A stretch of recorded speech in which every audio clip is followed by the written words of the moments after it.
wala kayong every election, every president, ang pumapasok sa ulo is to change the Constitution. For what?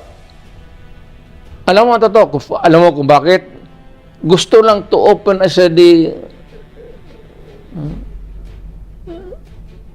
para ma-elect sila or ma-perpetuate or extension of terms. Walang ganunan. Demokrasya to eh.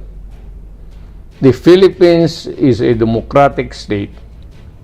It provides for an election for an orderly change of government from time to time. It's a cleansing process.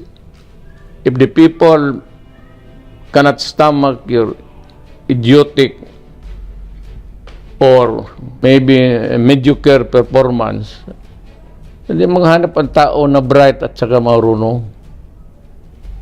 Huwag tayong pumasok dyan sa mga gano'n.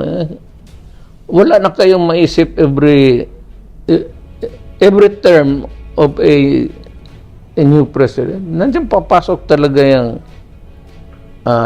constitutional change. For what? Para na maggulo. Sabi ko nga, huwag ninyong personalin itong gobyerno. Hindi ito monarchy na pag namatay ka, ipasok mo yung anak mo, pati pinsan mo, pati kapatid mo sa labas. Itong gobyerno na ito, para sa matitinong Pilipino. Yung mga ugok dyan, may umpisahan yan gano'n. Maguguluhan na tayo dyan. Magkagulo lang. Baka akalain ninyo, gusto ninyo. Remember na marami tayong sektor. May sektor tayo sa government officials, employees, may sektor tayo sa civilian at large, may sektor tayo sa mga accountants, engineers, may sektor tayo sa military. Huwag din nyo masyadong kasi hindi naman lahat maluluko ninyo. Alam na lahat ng mga sektor na yan na kalukuhan to. So, huwag ninyong ipilit. Magkagulo lang. Hayaan, huwag yung constitution pang permanente yan. Poste yan. Ang batas could be changed from time to time. But a constitution remains to be intended to remain solid and poste for governance. From time to time, you might want to change some provision of the Constitution, but let it remain na ganyan.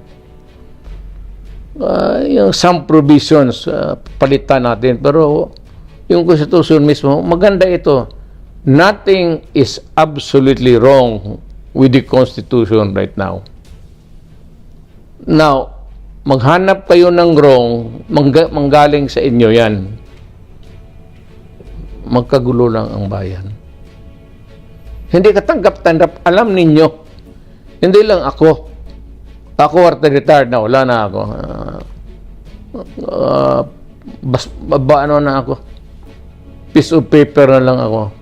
Pero ang sinasabi ko lang yung wisdom, pati yung gusto ng tao. Huwag ninyong ipilit yan. Kasi kung ipilit ninyo, mapipilitan rin ako magsalita in public. And I might campaign against it actively.